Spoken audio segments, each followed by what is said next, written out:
दुःखातून सावरायला आपल्याला किती वेळ लागायला हवा? दुःख ही मानवी जीवनातील एक अविभाज्य भाग आहे. आपण आपल्या जीवनात अनेकदा दुःखाचा सामना करतो. मग ते आप्तस्वकीयांचा वियोग असो, नातेसंबंधातील ताण असो, नोकरीतील अपयश असो किंवा इतर कोणत्याही कारणाने आलेले दुःख असो. दुःखातून सावरणे हे एक व्यक्तिगत आणि गुंतागुंतीची प्रक्रिया असते. प्रत्येकाच्या दुःखाची अनुभूती वेगळी असते आणि त्यामुळे प्रत्येक व्यक्तीला सावरण्यासाठी लागणारा वेळही वेगळा असतो. दुःखाची प्रक्रिया ही सामान्यतः 5 टप्प्यात विभागली जाते. नंबर 1, नाकारणे.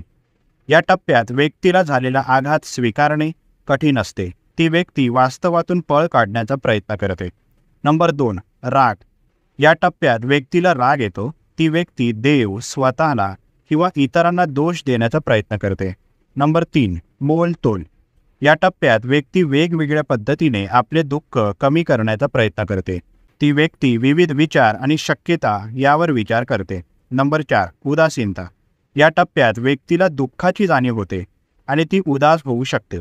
या टप्प्यात व्यक्तीला एकटेपणा, निराशा आणि हताशपणा जाणवतो. नंबर 5, स्वीकार. हा अंतिम टप्पा आहे. या टप्प्यात व्यक्ती आपले दुःख स्वीकारते आणि त्यातून बाहेर येण्याचा प्रयत्न करते. दुःखातून सावरण्यासाठी लागणारा वेळ प्रत्येकासाठी वेगळा असतो.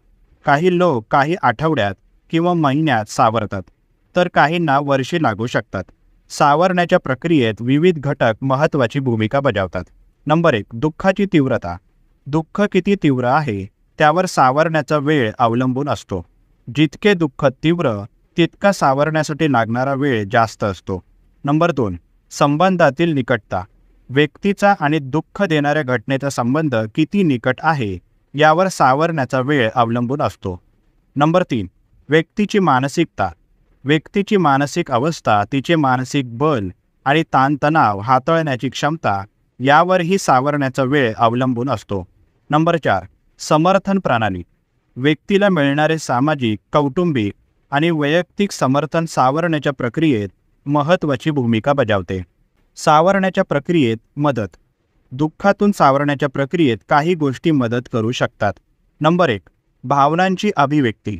आपल्या भावनांना व्यक्त करणे, त्या लपवण्याऐवजी कोणाला तरी सांगणे, लेखन करणे किंवा कलेद्वारे व्यक्त करणे यामुळे मानसिक ताण कमी होऊ शकतो. नंबर 2, सकारात्मक विचार. आपले विचार सकारात्मक ठेवणे आणि स्वतःला धैर्य देणे यामुळे दुःखातून सावरण्यास मदत होऊ शकते. नंबर 3, समर्थन घेणे. आपल्या कुटुंबीय, मित्र किंवा तज्ज्ञांकडून समर्थन घेणे हे महत्त्वाचे असते. तज्ज्ञांच्या मार्गदर्शनाने मनोबल वाढू शकते. नंबर 4, स्वतःची काळजी घेणे.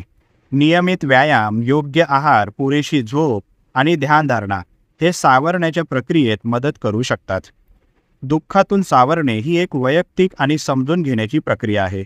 प्रत्येक व्यक्तीचा सावरण्याचा अनुभव वेगळा असतो आणि त्यासाठी लागणारा वेळही वेगळा असतो.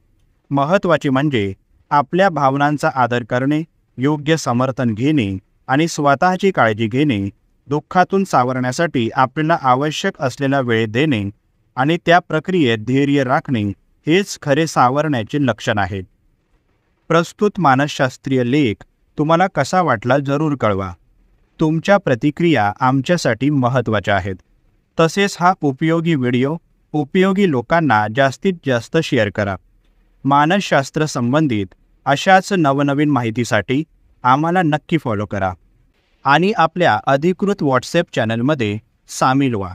त्यासाठी 9137300929 या व्हॉट्सॲप क्रमांकावर व्हॉट्सॲप करा. तिथे तुम्हाला व्हॉट्सॲप चॅनलची लिंक मिळेल. लवकरच एका नवीन विषयासोबत इथेच भेटूया. तुर्तास धन्यवाद.